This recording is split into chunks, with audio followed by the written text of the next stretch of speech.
Hello, brothers. Today, we will be talking on Enki the Dark Priest and his enlightenment in the dungeons of fear and hunger. Enki is a character that is quite self-centered, and if annoyed, will quickly become violent.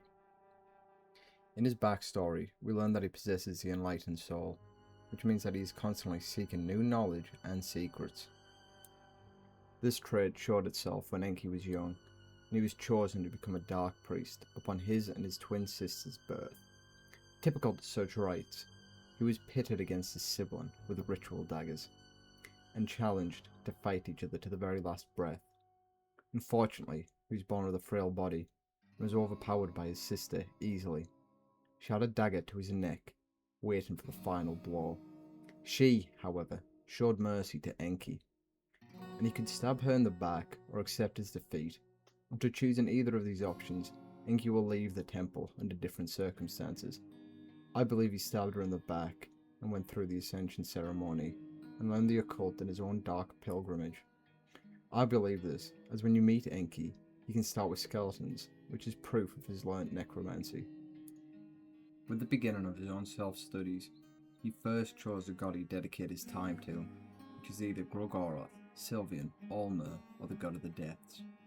He travelled across the western continent, learning about different gods, deities, and blood magic, and all known sciences. His studies didn't come without their merits. He was acknowledged by the top scholars of their times.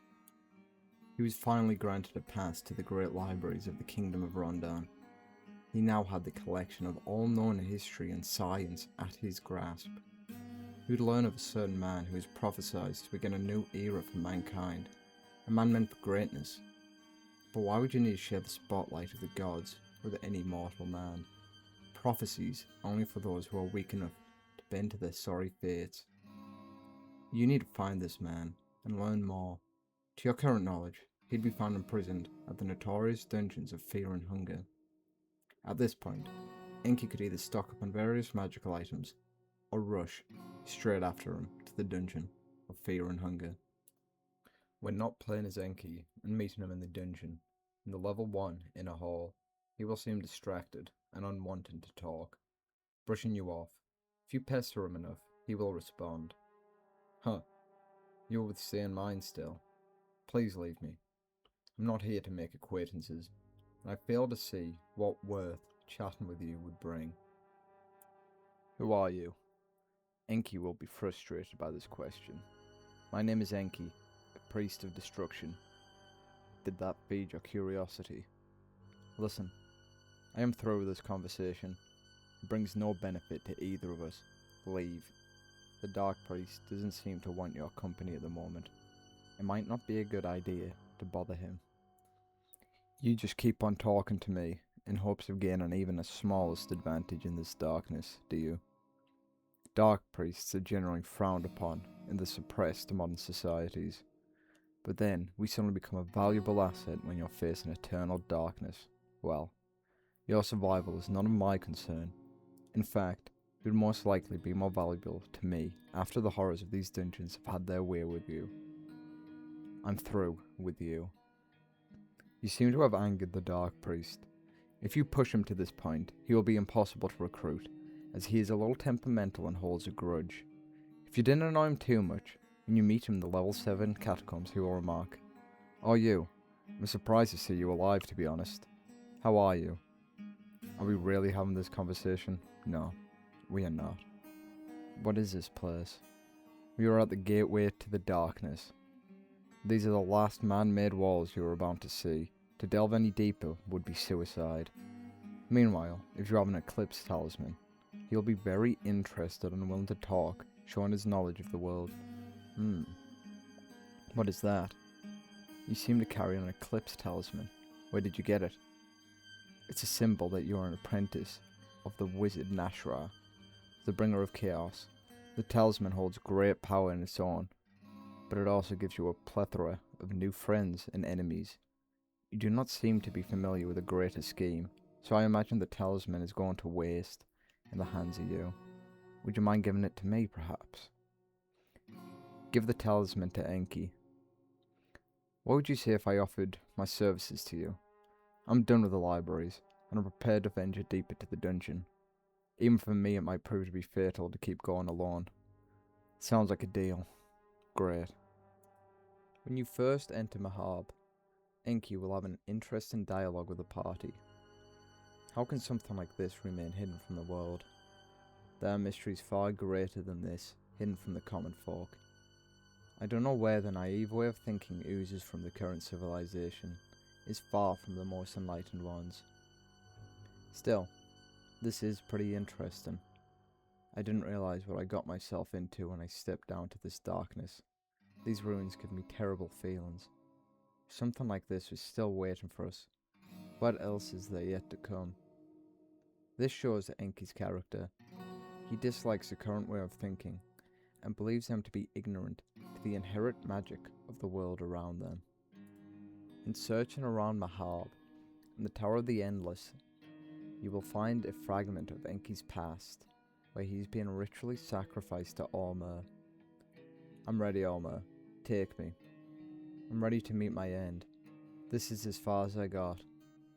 I can't get any satisfaction. There is no fulfillment. I've reached the limits of this feeble body can withstand. There is no silver lining waiting at the end.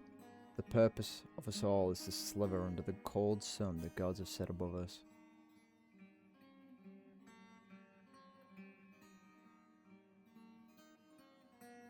What's that? These visions. I see. I understand. Let me down from here.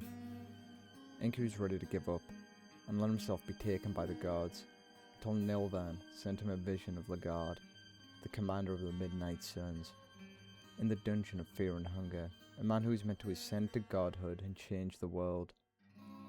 And this motivates him to get down from the cross and head in search of the captured man, in pursuit of more knowledge. When you find Enki in the void, he will be pondering about the world around him, and how something like this actually exists. This place, it's beyond anything I could have ever expected. It's a true void, a world so hostile, it doesn't care if it hosts life or not. It's the polar opposite to what one would experience in our world, where the nature always nurtures life in one form or another. It's something that I've only witnessed in my astrology studies. But when it comes to the blackness of the space, those hostile worlds are so distant that it's so easy to lull oneself into a feeling of false safety. It's invigorating, really. I can't even remember the last time I actually felt something, but this is genuine fear I'm feeling. I want to study the depth of this emotion. Let's continue. I'm sure there is more to this where we are going. In this dialogue, Enki expresses genuine fear and says how he can't remember the last time he felt this, and seemingly being excited by the thought and wanting to learn more about the void and the depths of this emotion. This reflects onto Enki's soul type, his everlasting pursuit of knowledge despite the dangers or the terrors, even if it could cost him his life. Enki's ascending in the dungeon is the one most set in stone for the player characters, as his ending is the only one properly confirmed, as he gets mentioned in Termina in the Skin Bibles and his conversation with Donovan about the old gods dying, and the only way he could have lived this long is either by ascending or gaining immortality. In another way, we know that Enki fought his way through the dungeons, meeting Nostramus on his way, who is described as a forgotten one, and instead of ascending like the rest of the Fellowship, he took the path of enlightenment and discovered the secrets of immortality. It's the same thing Enki probably done, which he only accomplishes thanks to Nostramus giving him the spirit anchor, which enabled Enki to see his reflection in the void and see beyond the power godhood gives. This was a vital part for Enki to be able to resist the pull of godhood, and to instead seek out his enlightenment to reach even greater heights than the new gods are capable of. Enki in Termina is never seen, only mentioned, which shows that his presence is still felt and he even has impact in the world, even if it's minor in comparison.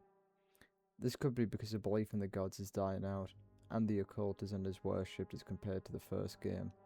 His meeting with Dominant does show that he is still known and knowledgeable at the time period. Thank you for watching, brothers. If you enjoyed the video, please like and subscribe.